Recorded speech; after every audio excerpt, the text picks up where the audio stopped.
বন্ধুরা, আপনারা একটা কথা বলতে পারেন যে আজকের দুনিয়ায় এগিয়ে কে, যন্ত্র না মানুষ?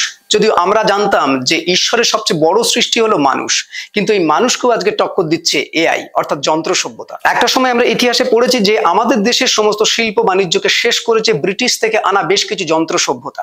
তো আমাদের দেশেও আজকের এই এআই অর্থাৎ এই যন্ত্র সভ্যতা কি আমাদের মানুষের জীবনকে নিয়ে ছিনিমিনি খেলছে? ইদানিং একটা পোস্টে ভাইরাল হতে দেখতে পাই আমরা রশ্মিকা মান্দানাকে, অর্থাৎ এখানে কিন্তু অরিজিনাল রশ্মিকা মান্দানাকে আমরা দেখতে পাবো না, পাবো তার মুখকে এআই এর দ্বারা নকল করা হয়েছে এবং সেটা বসানো হয়েছে জারা প্যাটেল নামক একজন প্রবাসী ভারতীয়ের মুখে। এবং সেখানে জারা প্যাটেলের অর্ধনগ্ন শরীরে রশ্মিকা মান্দানার মুখ বসিয়ে সারা নেট দুনিয়ায় সেটাকে কিন্তু ভাইরাল করে দেওয়া হয়েছে। এর ফলে south Indian actress Rashmika Mandanna কিন্তু বেশ ক্ষুব্ধ এবং তিনি তার ক্ষোভ সোশ্যাল মিডিয়াতে জাহির করেছেন।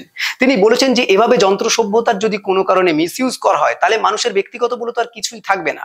পক্ষান্তরে অমিতাভ বচ্চনে বলেছে যে এই ধরনের ব্যবহার যারা করেছেন তাদের উপরে কানুনি কারবাই অবশ্যই করা উচিত। এবং এই ভাইরাল ভিডিওর সত্যতা সম্পর্কে আমরা জানতে পারি অভিষেকের কাছ থেকে, অর্থাৎ অভিষেক এমনই এক ব্যক্তি যে তার টুইটারে পোস্ট করে এই বিষয়ের সত্যতা নিয়ে, এবং সেখানে আমরা জানতে পারি যে জারা প্যাটেল একজন প্রবাসী ভারতীয় এবং ইনস্টাগ্রামে 415কে তার ফলোয়ার। 9 অক্টোবর সে এই ভিডিওটিকে পোস্ট করে। তাহলে বন্ধুরা বলতে পারেন যে আমাদের সভ্যতা আজ কোন জায়গায় দাঁড়িয়ে রয়েছে? যন্ত্র সভ্যতার একই উন্নতি নাকি অবনতি? অবশ্যই কমেন্ট করে জানাবেন।